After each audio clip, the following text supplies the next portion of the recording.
I'm craving the end result, to be number one in the world. I always thought, I'm gonna be the number one dunker, I'm gonna run the fastest 40 ever, but I'm gonna do something to be number one in the world. So now at 43, to be able to be going for some world records, it's a great feeling. But I want everyone to know this is the new Granville Mayers, the one who's focused. And when he says he's gonna do something, he follows through, not like before.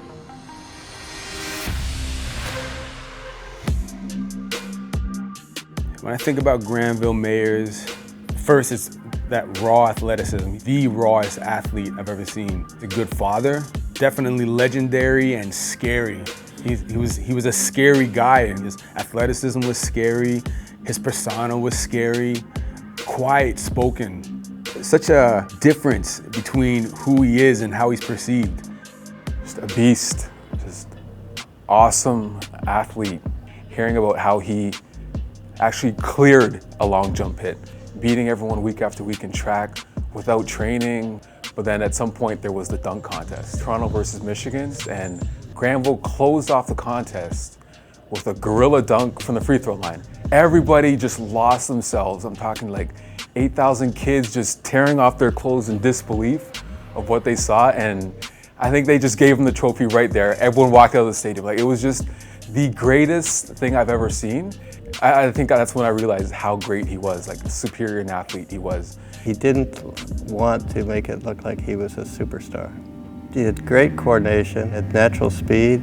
It's frustrating when you see someone not use the talent to what they could do. He'd have been right up there with Donovan Bailey.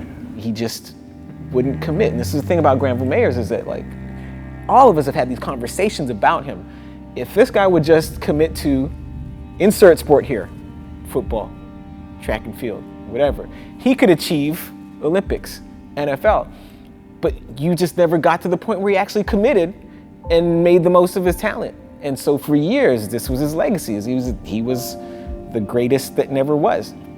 I had people saying, oh, you run a 4.1, you got a 40-inch vertical, you bench press 225 this many times, you don't have to listen to anyone. And then my head just got this big, right? So I sabotaged myself. A lot of people expected me to go to the NFL. Me not making the NFL or CFL was the best thing that ever happened to me.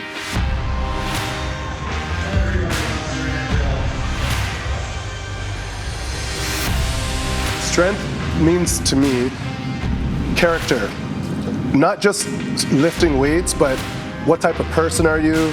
What do you stand for? I feel like I'm strong because I stand for being drug-free, which is not cool in powerlifting, and I'm not afraid to stand up for that.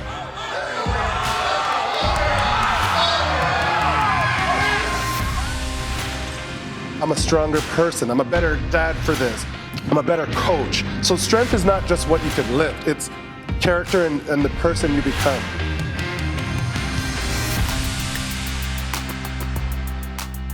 The beauty of now, just seeing what he's doing today, I got to congratulate him because he's changing all these people's lives. He's making them healthier, he's getting them stronger, men and women, and now he's competing. It's just mind-blowing. One gets his own satisfaction, plus greater satisfaction, I think, in helping others. And that's where we might finally see it, that he gets it. Me wearing this shirt, coach, means a lot to me. Like, I'm not a trainer, I'm a coach. I think there's a big difference. Like, I care about people, and I want to change their lives for the better. And so, are there life lessons in it for other people? That depends on who's watching. What legacy are you trying to leave? Are you talented? Are you brave enough to explore whether or not you're talented and take it as far as you can? I don't know, that's up to the viewer. But just in terms of a guy who is a legendary figure in local sport, when you see him go out and break world records, it's a glimpse at the caliber of athlete he actually was and actually still is.